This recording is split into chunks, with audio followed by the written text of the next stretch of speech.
Totoo nga bang may special treatment na nangyari kay Major? Opo, may tinitingnan siya doon sa baba niya. Tapos noong makatapos ng hearing, nakita ko nagsilid siya. Tinanong ko nila, sir, lang allowed pa daw na. Tila sa puntong ito'y nakaramdam ng takot ang ina dahil sa napansin ginawa ng naturang police officer. Hindi na nakaligtas sa mata ng ina ni Catherine Camilo ng ginawa ni Major Alan De Castro nang magharap sila ng personal.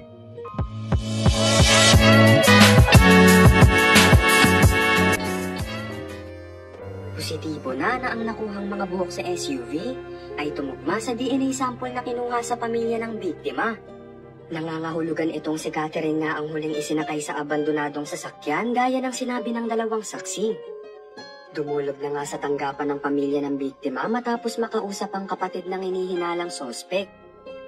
Ayon kay Chinchin, tila binaligtad pa raw sila nito na wag magbintang dahil baka sila ang kasuhan. Nakausap kasi nito ang kapatid ni De Castro sa telepono at sinabing kapatid niya ang huling kasama ni Alan bago mawala.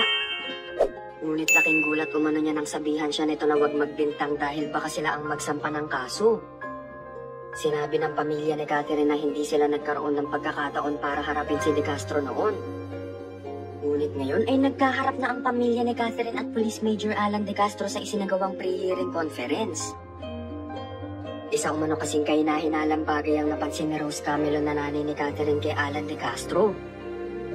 Napansin ko habang nakaupo, nakaganyan siya, nakaupo, may tinitignan siya doon sa lap niya. Tas nung natapos na yung hearing, nagsilid siya ng cellphone sa bulsa, kwento nito.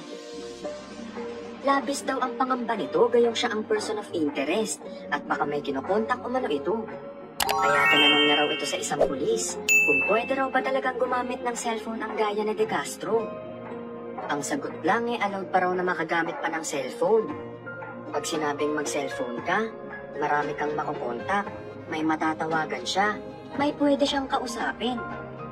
Siyempre, nandun yung takot namin bilang pamilya dahil sinasabing ang yan nga ang sospek, pangamba nito.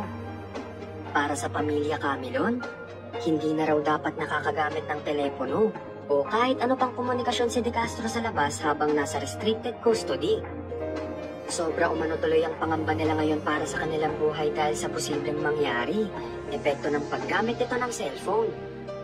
Tiniyak naman ng pulisya na tututukan umano nila ang kaligtasan ng pamilya Camilon.